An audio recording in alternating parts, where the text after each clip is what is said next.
When you look across your work with Movember right now, the policy, healthy masculinities, the sort of social media stuff, what's the problem that you wake up thinking about most? Good question. I think, from my perspective and the thing that I personally think about is, I've got two young kids, a 3-year-old, a 5-year-old, a boy and a girl, and I think a lot about how are we setting them up for success and how are we building how are we building the right mechanisms, the support structures to ensure that they can thrive. And I think we are on the cusp of mass societal change when it comes to AI, when it comes to the impact of the algorithm, when it comes to the decline in social capital and places and spaces for young people that we used to hang out and like ride bikes around the suburbs and the community centres and decline of those. I'm like, that's what's keeping me up at night, like the defunding of those places and spaces where young people show up. Those are the things that I think about, and the fact that all those things are kind of leading to, we were immune to it for a long time, but now leading to like pretty significant polarisation in Australia, which is scary. Yeah, Yes, yeah, definitely. It seems like we're sort of catching up to other parts of the world yeah. on the negative side of that. So are you overall, would you describe yourself as pretty optimistic about it all, or I guess some things you're probably more optimistic than others? Yeah, I'm like, I think if I wasn't optimistic that we can actually make change here, I wouldn't do what I do, which is campaign and push for change. Um, uh, do I think it's probably the hardest it's ever been? Like, yes, but do I feel optimistic that we can do it? Yeah, but we've got to work together. We've got to build power and create influence. But is it possible? Yeah, absolutely. But we've got to start trying. Yes, the alternative isn't great. So, and like you said, you have a son. I've got a son a little bit younger than yours. He's 2.5, and then we've got another baby due about a month and a half. Congrats. So, thanks, mate. Thank you. Yeah, a lot of this stuff obviously hits home fairly, strongly for me, and I'm sure it does for you too, particularly on the men and boys side. So, some of what boys are taught about being a man, that don't ask for help, vulnerability is a weakness, only show anger, not other emotions. It's clearly hurting not just the people around them, but the individuals themselves. The other side, which viscerally, it's a bit of a tricky one because it hits a bit of a nerve for me, and I'm sure it does for a few other people. But when I hear the terms like toxic masculinity or men are the problem, I feel that sort of tension in me build up before my brain sort of had a chance to process the thoughts properly. And it's a tricky one where it lands like there's no space between where a man who's actually toxic or dangerous and then a man that's, just trying, however imperfectly, but to do all the right things and be right to people. So putting that to you, I mean, is that just a language problem on my end, or is there something that's worth looking into? The one thing that I think about a lot is, I don't think about it a lot, but a thing that kind of I think helps explain this is like one of a personal story that I had is like, I'm on a kindergarten WhatsApp group in my community that my son goes to kindergarten in, a mum on the WhatsApp group shared a video which was how to ensure your 3-year-old boy is not toxic. Um, and I didn't respond to it, but I shared it with our researchers here that we have at Movember, and I'm like, assuming that they are going to be toxic, that they have a problem, that is like we can't start there, you know. Because actually, I do Discovery Day, which is when I go and spend time, in the kindergarten, and I see my son with his mates, and there's so much affection there. There's like hugging, they hold hands, they're like, there's rough play, but it's really emotive actually. It's very expressive. And I'm like, and I was thinking about it, I was like, somewhere along the line they lose that. You know, they lose that ability to like put their hand around their mate, to like, you know, hold their hand, to give them a hug when they're feeling sad. It's quite beautiful, right? And that's lost through the process of growing up. Um, and I'm like, why does that happen? And that's societal, right? That's societal. It's the pressure that we put on them. It's the kind of notion of masculinity. And I'm like, part of the problem that we have here is that we're telling them that they're the problem. And if we do that, that is going to push them away. And it's like we need to wrap our arms around our boys and show them that it's okay to express your emotions. It's okay to seek help. It's okay to feel sad, to feel lonely, to feel isolated. But there's ways and paths to ask for help. Um, um, and if we go in with this notion that they are going to be a problem, that they are problematic, or they are going to inherently, portray problematic behaviors, then of course, like we're sending them down this pathway. What are young men looking for when they're actually searching online for stuff? How do I be a better man? How do I be a better boy? How do I show up for my friends? How do I date a girl? Really kind of simple things. That's what our research is telling us.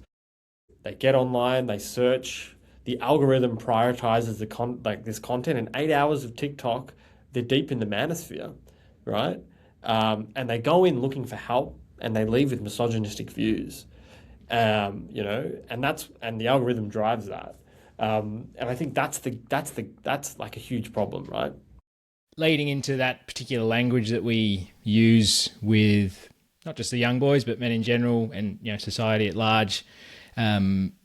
You guys did some research with More in Common, and you sort of found that framing of, if we frame it as what it means to be a man instead of masculinity, tends to quite a big shift in how open people are to the conversation. Firstly, what does that tell you about how loaded the space has become? Yeah, I think it's become it leans into that thing that I was talking about earlier, to polarization, right? And to filter bubbles of like, people are pushing this content and narratives around this content to drive views on their content, and to drive the algorithm, right? Because that's what we're living in, this attention economy, this like whole thing around like creating drama and emotion through this content, brings people in, right? It's not the podcast episode that gets the most views, it's the clip, right? It's the clip that drives kind of engagement on the content, which drives revenue for these places and spaces. I think a lot of that is being driven by the need to drive the attention economy, and those kind of 30-second sound bites are driving and pushing a powerful narrative, and a really successful one, around changing. Around making boys and men feel more and more anxious and isolated. And I think what we're seeing now is political parties starting to recognize that, if you want to win, particularly progressive ones, you've got to reach out to this base.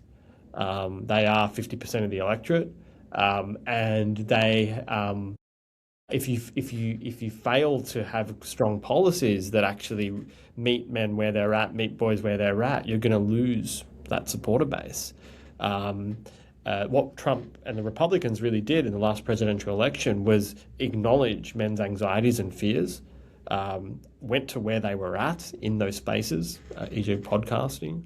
However, what they have done is not shown up for them through a policy perspective. So yes, they've acknowledged, but they haven't delivered on anything. And what you can see now, is that young men are shifting back to the Democrats, who are now talking about cost of living. We've seen it in the most recent elections happening there. And so if you can actually meet people where they're at, and the number one issue that we're facing everywhere is cost of living. Like, people are struggling right now. And if you can actually meet people where they're at, where they are having those problems, and that's driving anxiety and stress and all of those things combined together, you can actually and you land it in a way that is palatable and compelling. I think you can bring those people back on your side, and that's a lot of the work that we do, is thinking about ways to position and men's health in a way that is going to be palatable to political parties, to allow them to be able to tell stories around how they are addressing kind of the issues when it comes to men and boys.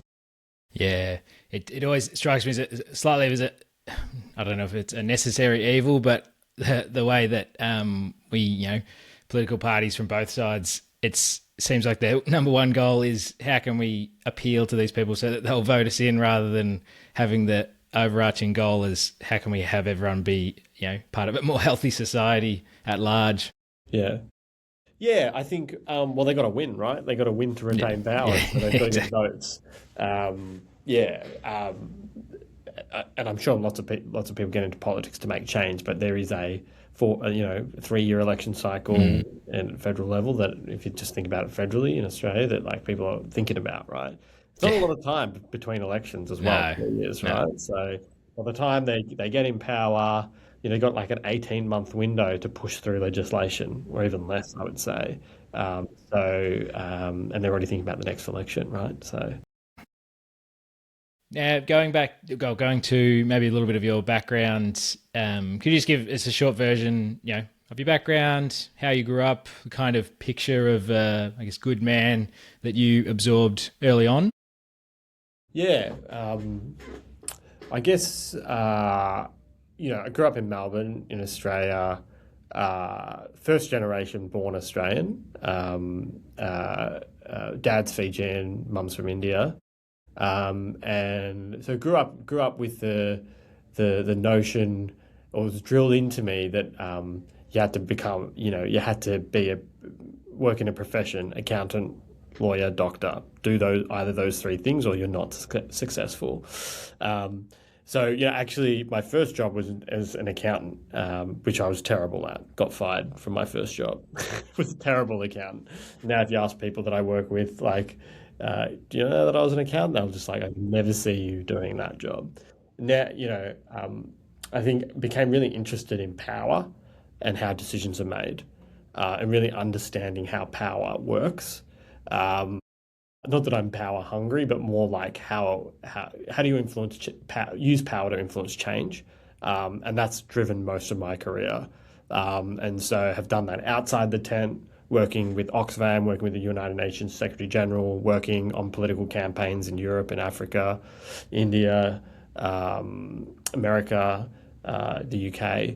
Spent about 15, 16 years living away from Australia, moved overseas and worked on progressive political issues, and then moved back to Australia about 3 years ago, where I started at Movember.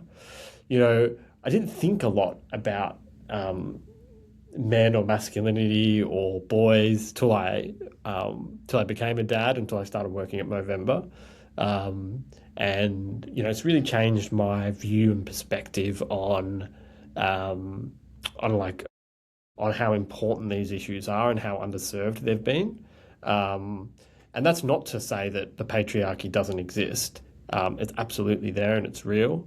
But it's also and it's also not a zero-sum game. So it's not that when the work that we do is about pushing men's health at the expense of women's health. It's about lifting all boats. And like when we look at something like fatherhood, when you become a father for the first time in Australia, there's no formal support for new dads. And so that's a big part of our policy area focus. So looking for opportunities where we can really wrap the health system around dads, to make sure that like when you do become a dad, that you have all the support structures around you, so you can be the best dad that you want to be and raise really great families. And that's good for women, that's good for babies, that's good for mum, that's good for everyone. Yeah, definitely. So I feel like I've gone on a tangent there. That's all right, all good. So, in terms of that, inside the health system and helping out, especially new dads, because likewise, I didn't think about it a whole heap until I became a father, and then it's become quite important to me since then. What's the lowest hanging fruit inside the health system that can get particularly new fathers sort of taken care of a bit more? Yeah, something that we're working a lot on. I think life transition moments are key moments to bring men into the health system. We know it's difficult to get men to seek help. We know that's just a challenge because of masculinity and the fact that they just haven't really engaged with the health system or don't need to till something's really broken or wrong.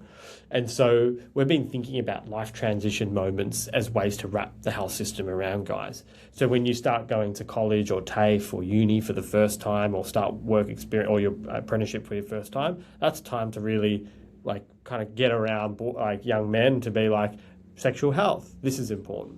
When you become a dad, or you have a relationship breakdown, or you retire, these are other transition moments that the health system can kind of really wrap around guys. Fatherhood, we know, is a time where men are the most vulnerable or very vulnerable, thinking about like their health, thinking about their family, thinking about their need to provide. We also know that society has shifted. We just released a report called More Than a Provider, which looks at the fact that men are much more proactively involved in their kids' lives, way much more than their fathers were. We do pick up, we do drop off, we do there's a whole bunch of stuff that dads are now doing and the roles that they're playing. Society has shifted, but what hasn't shifted is the health system or support structures for dads. If I just look at my best mates, group of 10 best mates that we all went to school together, all struggling with their mental health. The majority of them struggling with it. There's nowhere there for them to go, and they don't know how to seek help. All young dads, and so these are moments of like, we're doing a maternal mental health check anyway, right? We're doing those checks with mum, so why aren't we doing for dad? Because 1 in 10 guys, will experience depression as a result of fatherhood. We know that 75% of new dads were never asked about their mental health through the pregnancy process. And it's a missed opportunity, right? Because if we can flex that and give those guys a good experience, they're going to come back and they're going to get tested. They're going to know how to seek help. It's going to be better for everyone. And so what we're doing is pushing state and federal government to implement dad's mental health checks. So you're becoming a dad for the first time, you get screened for mental health. It's really simple. There's a lot of political support from it because it's like, a lot of politicians are like, how is this not a thing? How is this not in place? Yeah.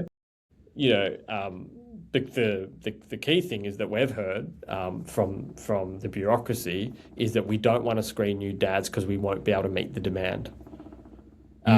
Which is unacceptable. That's not an excuse. That is just not an excuse. So we're like beating the drum on that and pushing incredibly hard to make sure that there are some support mechanisms in place. We just can't rely on informal support because we need these guys to go somewhere. Yes, yeah, no, that's amazing. Is it? How far off do you reckon it is until it's actually sort of like a proper recommendation? We're getting there. We're getting a lot of political traction, both at a state and a federal level. There's a lot of support. All parties support this. Awesome. Well, that speeds things up if both sides agree. Yeah, because it's just not. This is not a controversial issue, and it's just the fact that no one's actually spoken about the gap in a way that can land it politically, right? Yeah. So in a way that is compelling enough for politicians to act. Okay.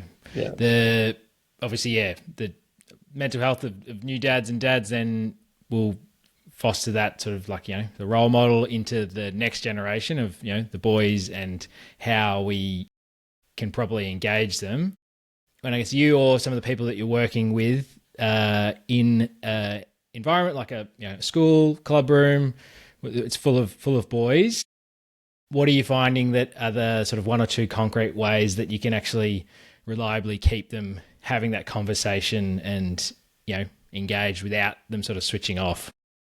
Yeah, I mean, I don't actually run any of the programs, so I'm not the expert. But I would say we do run a program here called Ahead of the Game, which is a mental health resilience program workshop for that's run in partnership with the AFL in sporting clubs. So in the clubs, in club rooms. And I think what that program is designed to do is to be able to explain to these young guys like why you're feeling the way you're feeling, that it's okay, and how to seek support. And so it's been a really impactful program. We know it works. It's been academically reviewed. And so that is kind of meeting guys where they're at, and like giving and upskilling them with the skills that they need to be able to seek help when they need it. I think that's a great environment to try and get that message across too, because obviously we know how, locked into a lot of those groups, especially young boys and teenagers are. So if you have someone coming in, or someone who's respected like a coach or a mentor that's giving that message, I think it can probably hit home a bit more effectively too.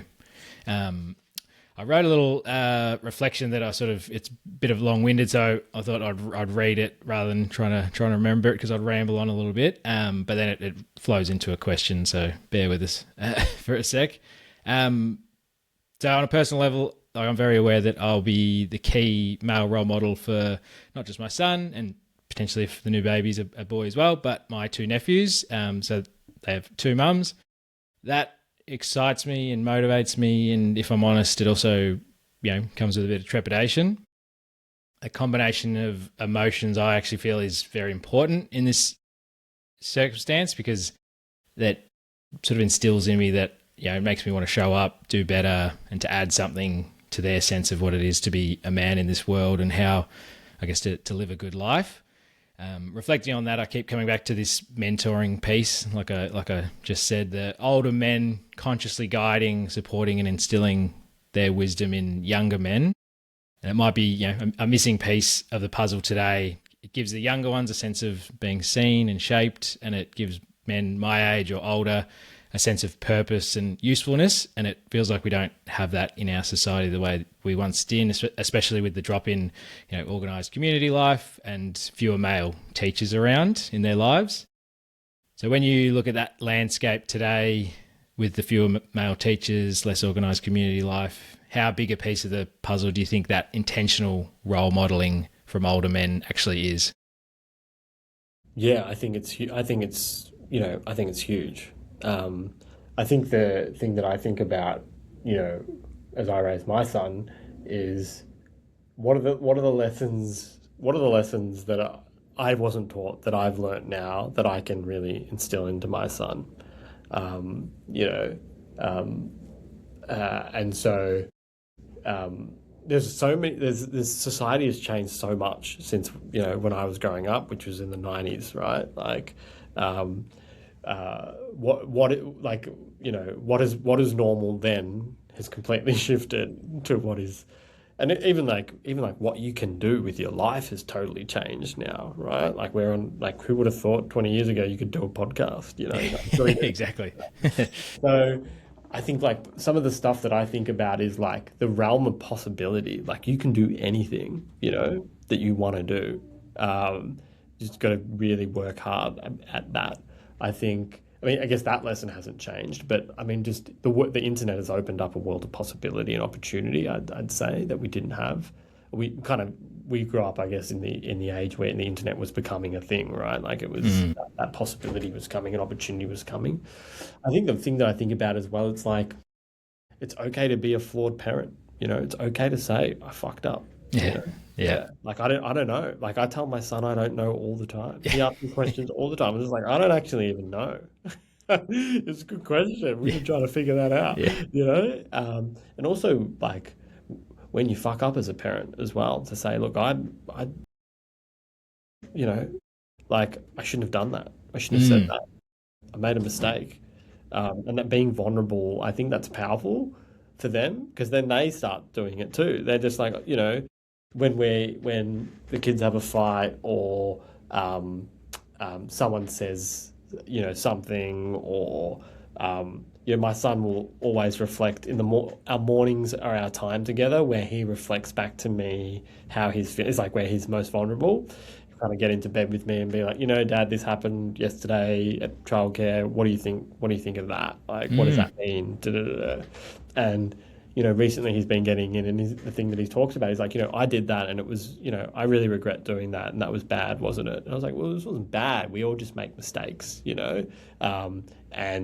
like you made a mistake, and that's okay. Yeah. Like, you know. Yeah. And so, yeah, so I mean, like creating those opportunities for connection, creating those opportunities to be flawed, and creating those opportunities to have those deeper conversations where you're both really vulnerable, I've found as being like a really powerful thing.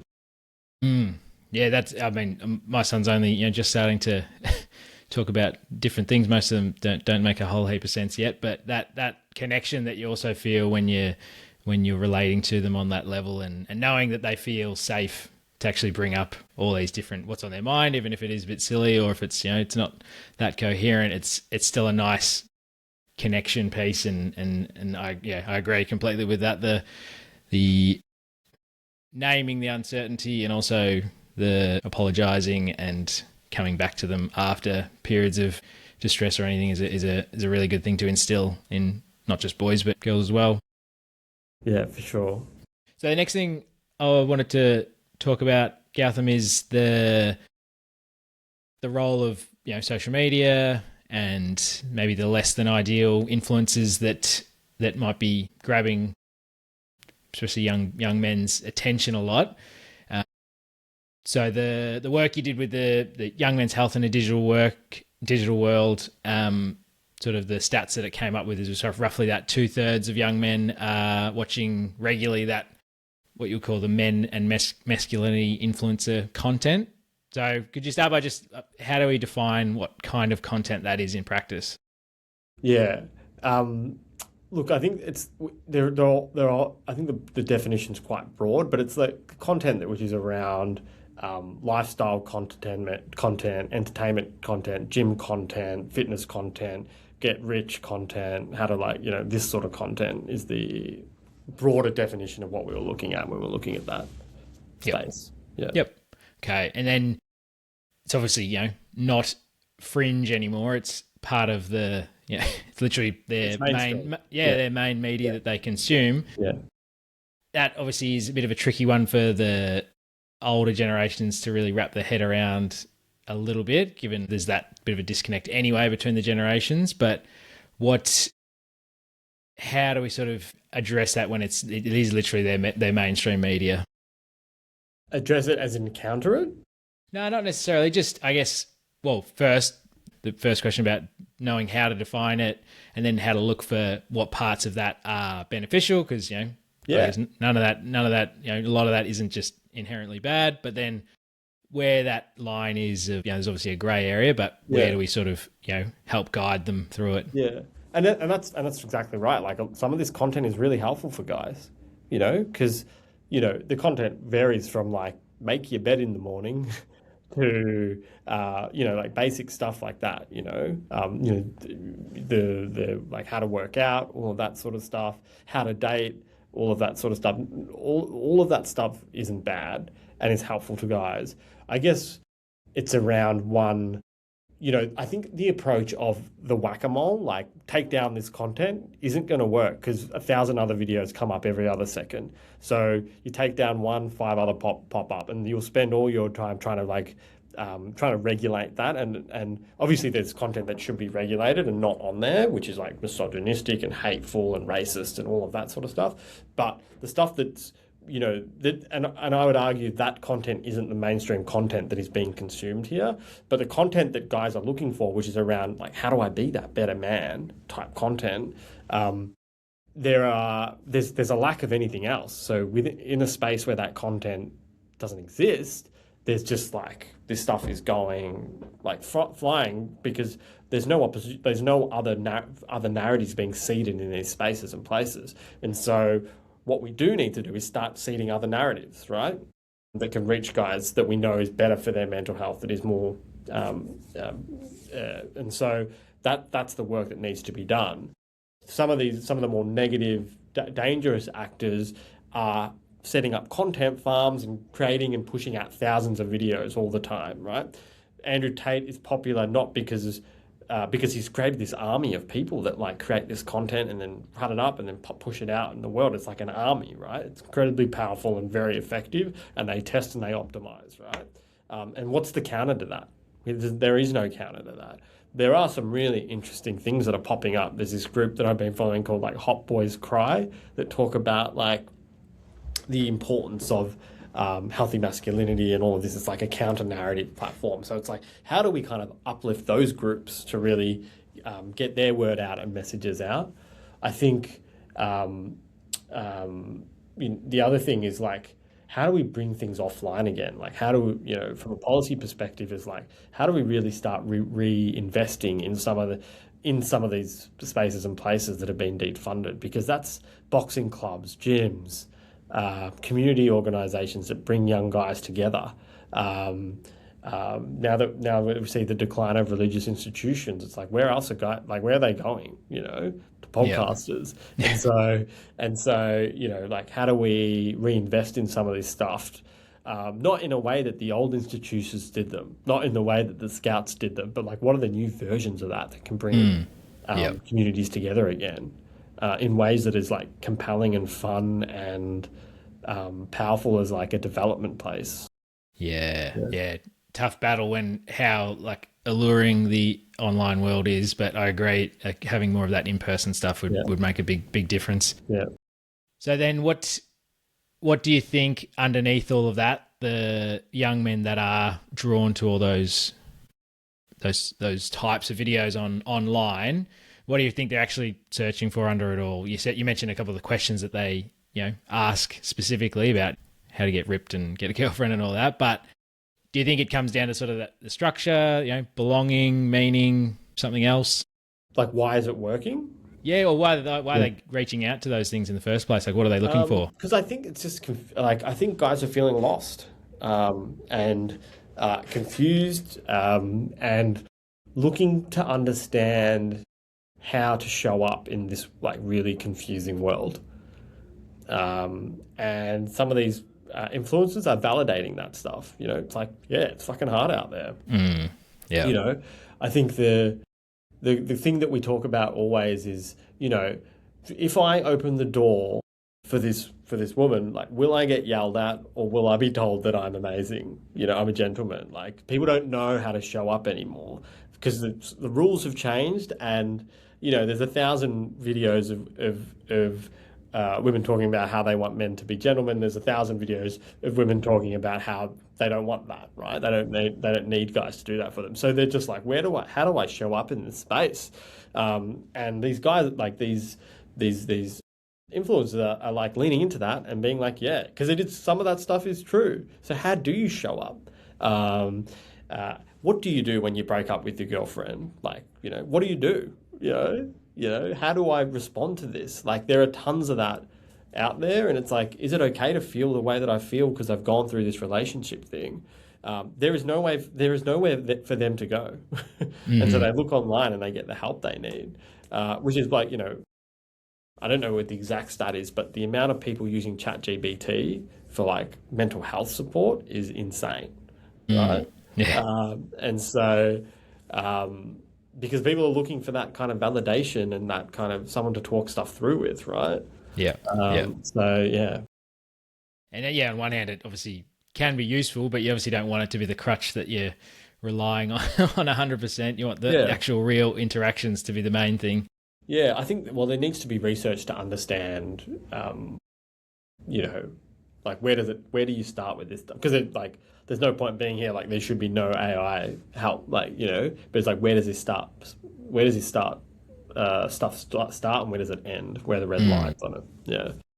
Yes. Yeah. It's a whole new world with all that stuff added on top of the social media and everything too, which is pretty crazy. Yeah. And imagine being a young person trying to navigate that. Yeah. Right? No, I'm very glad. I think I saw I can't remember how they did the term they used, but I think you're a similar age to me, but the generation where we grew up in is sort of in that zone where, we had enough time without it to sort of build up certain skills and everything, but then we also got the back end of it to sort of try and learn it. Whereas nowadays it feels, I can't even imagine, to be honest. Yeah. It's like, explaining to kids that like used to wait till like Monday, 6 p.m. to watch a TV show, that like, And nothing was there on demand, right? They like imagine like them trying to explain that concept to them. Like you can't watch that now. You've got to wait till Tuesday 8 p.m. Yeah, Yeah, yeah. right. My Yeah. nephew was we're at my mum's place, and he was wanting to watch iView, Bluey or something on there, and we had to say, "Oh no, but we'll have to just see what show's on next," because she didn't have iView. It was just ABC Kids on the telly, and Yeah, he yeah. just looked at us like, What do you mean?" Yeah, Just didn't understand it at all. yeah, exactly. Yeah, yeah, yeah. Now onto the work you've done with Men in Mind. So that I found that sort of that research and that work really really interesting. To start with, I thought sort of we often hear men don't seek help, and I think that's definitely true. But the Australian data that we sort of look at shows that 87% of men who died by suicide had actually used a health service in the year leading up to their death, which is probably pretty shocking stats there. How does that sort of, I guess, change the narrative of it's not just the men that aren't reaching out, it's how we try and catch them and find them through the health system itself? Yeah, yeah. Yeah, and that's, Men in Mind's a great program that kind of, just to recap what it is, it upskills the workforce to be able to treat men. So if you're a pharmacist, if you're a doctor, if you're a mental health clinician, it's a CPD program that basically trains you on how men show up when they're seeking help and how to actually treat them using the lens of masculinity, evidence-based program. And so, yeah, that's rolling out in partnership with the Australian government to every primary care clinician in the country, which would be incredible. And the kind of thinking behind that is like, if we, the Dr. Zach Seidler, who actually built the program, his perspective on it is like, sometimes he's a clinical psych, he's like, sometimes men show up to therapy and they're angry. They're like frustrated, and that's because they don't know how to express themselves. And this program looks at ways to diffuse some of that anger and to get into some of the harder questions. It talks about how to build a strong connection with men and how to use the frame of masculinity to be able to do that. Because we know that building that connection can be, if you can build a connection in therapy, that is one of the most important things that you can do in terms of having better outcomes. So. But the ultimate aim of that training is like, how do you keep men in the health system? How do you keep them in there? How do you reach men? How do you retain them in the health system? And how do you respond to them where they're at? So those are kind of the three things that we always say: reach, respond, retain. So if you're able to reach them, bring them in. Are you able to respond to them, meet them where they're at, and have those kind of difficult conversations and build a strong connection, and then be able to retain them so they keep coming back for help when they need it. Has anything, obviously you don't have to share if you don't want to, but has anything from your own time sort of moving through the health system changed the way you think about how we should design the system for men? Yeah, it's one of the reasons why I joined Movember, is because I had gone through my own health experience. It was quite serious. It had a terrible experience, the way that things were, the news was delivered to me, way that I was treated going on forward, until I found that clinician who actually asked me how I was going. Wow. Which was like 6 or 7 clinician in. Okay. You get this kind of life-changing diagnosis and you're like, oh my God, what is happening? What is happening? And then I found a clinician who was just like, before we go into this, how are you? And I was like, you're the first person that actually has asked me how I'm going, And I also, for the first time, I was like 35. hadn't even been to the doctor once, had like kind of surfed through life just being like, I'm great, this is awesome, until it wasn't. And then the only way I was able to navigate through that pretty complex medical issue is because of my wife, who actually understood how to navigate the health system. I was just kind of like sitting there as a spectator watching her do the hard work to be able to find that clinician, 6 or 7 in, who actually was the one that helped me. Right. And so all of that led to me, that's why I joined Movember. That's why I work here, is because of that experience. I was just like, is this happening to everyone? And then I started talking to my mates, I was talking to other people who were going through, and everyone's going through similar things. And I was like, this is crazy. Not serious issues like I had gone through, but more so how to navigate the health system, and what to do and how to seek help. And so that's why I started working Movember, and that's why I'm camp. Like that's why I've been pushing for reform. Yeah, cool. Yeah, that's great. Do you speak about at Movember about because the time frame's always a tricky one with all of these issues, because we want them to happen yesterday, all of these positive changes, but in reality, we're talking years sort of thing with a lot of these. So how do you guys navigate that sort of minefield where everyone's feeling really motivated, getting stuff pushed through, but there's that inevitable, probably slow progression that will have to happen? Yeah, but you got to start, right? And so that's, we've had some massive policy wins. And will they tomorrow have the impact in changing the system? No. But for the first time ever, we have men's health strategies up in countries. We have resources and money flowing into men's health like never before. We have clinicians and academics and money going into research to find the best methods and things like that. Things that never happened before as a result of the work that we did. And that's an incredible thing to be part of, and an incredible thing to be really proud of.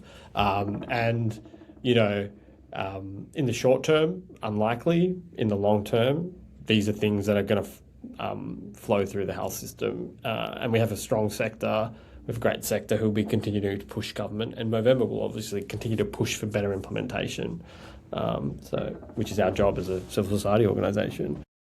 Yeah, it's amazing. I think you need that positivity definitely going forward.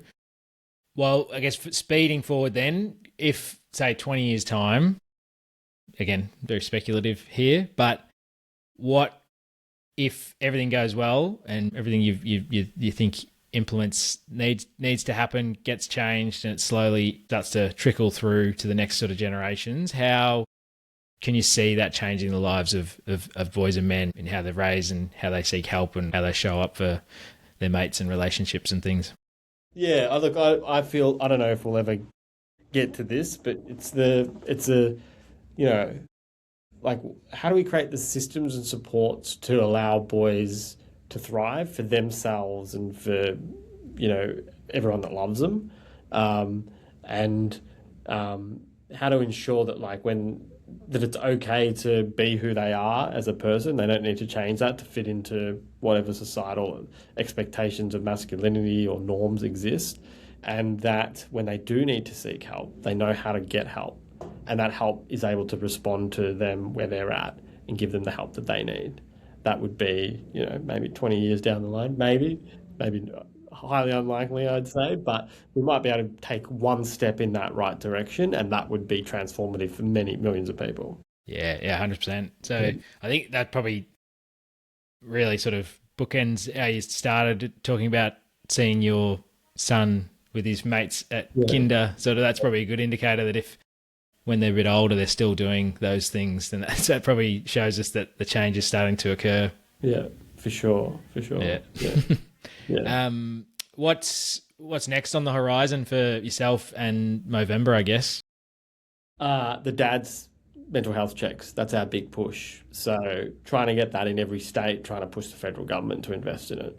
That's our big push. We think that's a huge opportunity. We think there's huge momentum there. And we think that if we can improve the lives of dads and make sure that they're supported when they are struggling, we can change the